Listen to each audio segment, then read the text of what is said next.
Saya memulai pemaparan ini dengan mengulas sejarah Piagam Madinah sekitar tahun 622 Masehi.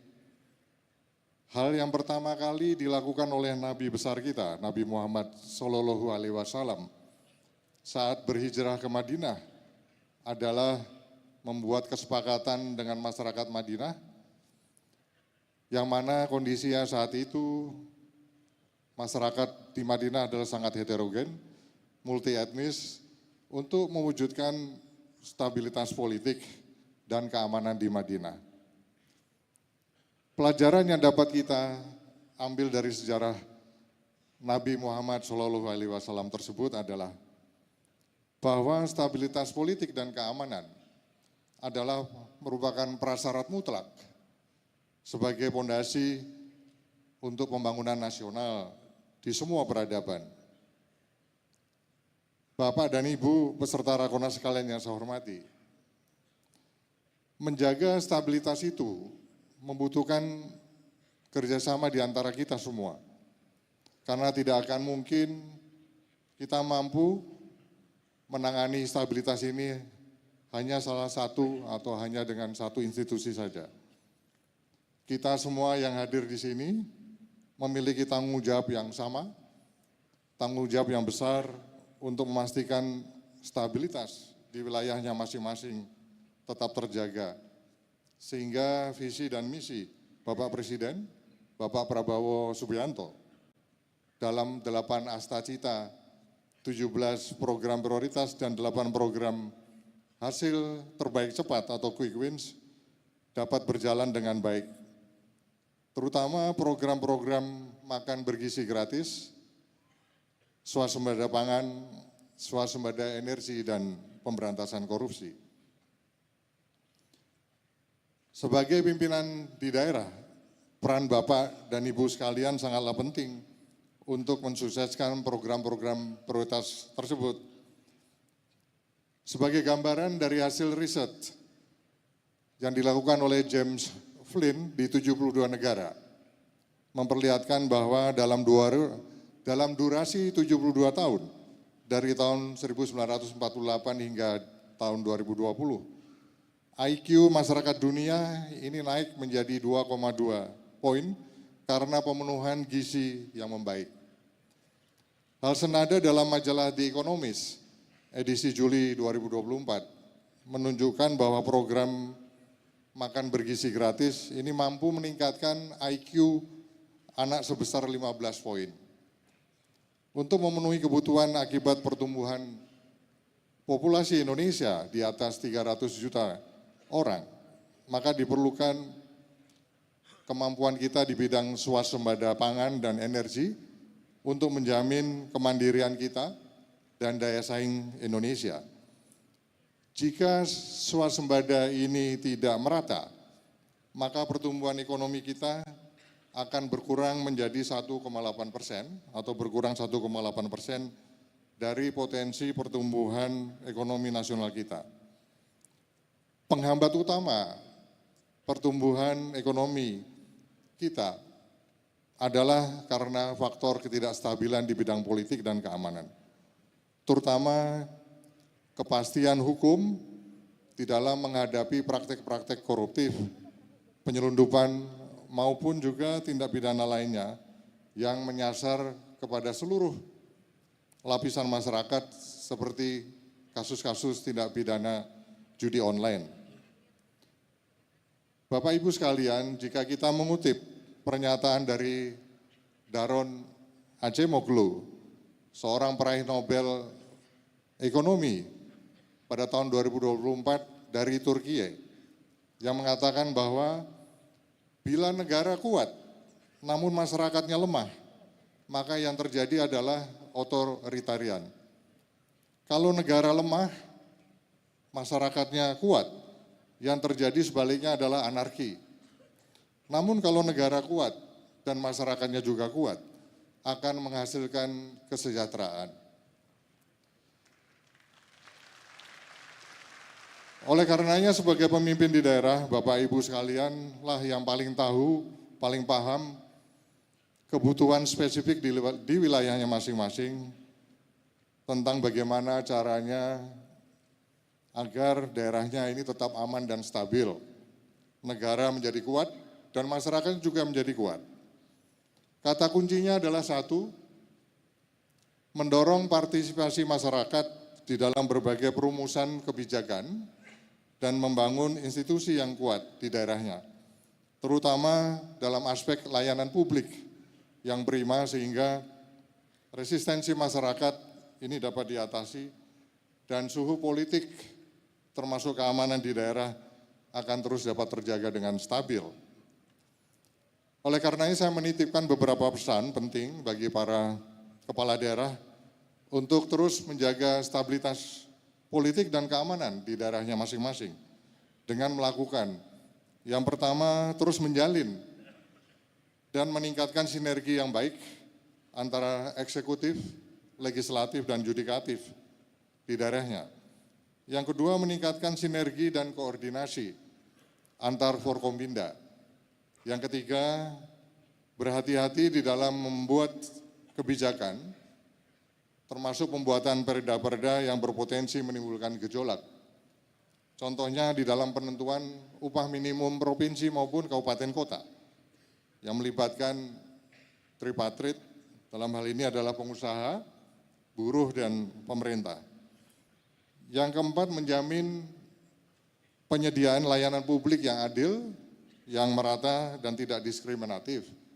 Kemudian yang kelima, melaporkan dengan data yang benar, sehingga setiap kebijakan yang diambil tepat sasaran dan berdampak positif. Ketika masyarakat merasa dilibatkan dan merasakan manfaat langsung dari berbagai program-program yang dicanangkan oleh pemerintah, mereka akan mendukung dan bisa menjadi mitra yang positif bagi pemerintah daerah untuk menjaga stabilitas di daerahnya masing-masing. Bapak dan Ibu peserta Rakornas sekalian yang saya hormati dan saya banggakan, jajaran Kemenko Polhukam beserta kementerian dan badan yang terkait telah membentuk 7 buah DES untuk percepatan eksekusi program-program prioritas Bapak Presiden. Dan kami semua siap mendukung Bapak dan Ibu sekalian di daerah guna memperkuat upaya-upaya kita semua di dalam menjaga stabilitas politik dan keamanan untuk mendukung pembangunan nasional dan pertumbuhan ekonomi.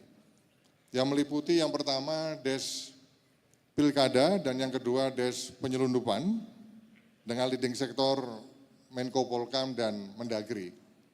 Yang ketiga, DES penanganan judi online, dan keempat, DES pemberantasan narkoba dengan leading sektor Kapolri. Kelima, DES koordinasi peningkatan penerimaan devisa negara, dan keenam, DES pencegahan tidak pidana korupsi dan perbaikan tata kelola dengan leading sektor Jaksa Agung. Kemudian yang ketujuh, DES keamanan cyber dan perlindungan data dengan leading sektor Menteri Komunikasi Digital dan BSSN. Sebagaimana perintah Bapak Presiden, setiap leading sektor masing-masing dari DES ini tidak akan ragu-ragu di dalam melaksanakan penegakan hukum. Di dalam menjalankan tugas, jika hukum ditegakkan terutama korupsi diberantas, mana kalau hal itu dilakukan, tentunya ujung-ujungnya sebagaimana perintah Bapak Presiden, tentu pembangunan nasional dan pertumbuhan ekonomi ini dapat naik sesuai dengan targetnya 8%. Sehingga tolong kepada para kepala daerah agar lebih cermat lagi, lebih berhati-hati, lebih transparan dan lebih akuntabel, dan efisien di dalam pengelolaan dan penggunaan anggarannya. Bapak Ibu sekalian, Indonesia Emas pada tahun 2045 hanya dapat kita capai dengan semangat kebersamaan kita semua dan tekad yang kuat, terutama dalam pemberantasan korupsi, pemberantasan penyelundupan dan judi online. Kolaborasi antara pemerintah pusat dan pemerintah daerah TNI Polri, Kejaksaan, BIN, sektor swasta, dan masyarakat adalah merupakan pilar utama untuk menghadapi tantangan kita bersama. Oleh karenanya, kami mohon memastikan betul sinkronisasi dan komunikasi antara daerah dan pusat ini menjadi faktor kunci yang penting. Ini harus dilakukan secara intensif dan terbuka agar kita semua dapat menyelesaikan setiap permasalahan ini dengan cepat. Selanjutnya agenda kita yang paling dekat dan membutuhkan perhatian kita semua adalah pelaksanaan pilkada serentak, serta penetapan upah minimum provinsi dan upah minimum kabupaten kota. Terkait penetapan UMK, keputusan ini perlu dipertimbangkan dengan cermat agar tidak terjebak kepada kebijakan-kebijakan yang populis. UMP yang terlalu tinggi atau tidak rasional ini bisa mengganggu pertumbuhan ekonomi kita, menurunkan rekrutmen tenaga kerja yang baru, mendorong pekerja ke sektor-sektor yang informal, dan ujung-ujungnya menyebabkan ketidakpatuhan pada peraturan yang dilakukan oleh setiap perusahaan. Selanjutnya terkait dengan pilkada serentak, kita semua berharap agar pesta demokrasi ini betul-betul bisa berjalan dengan aman, dengan lancar, jurdil, dan damai.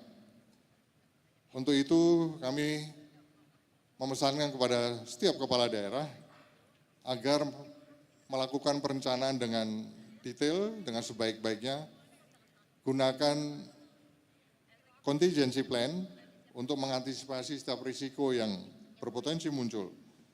Jangan sampai kita terdadak atau panik oleh perkembangan situasi yang di luar kendali kita.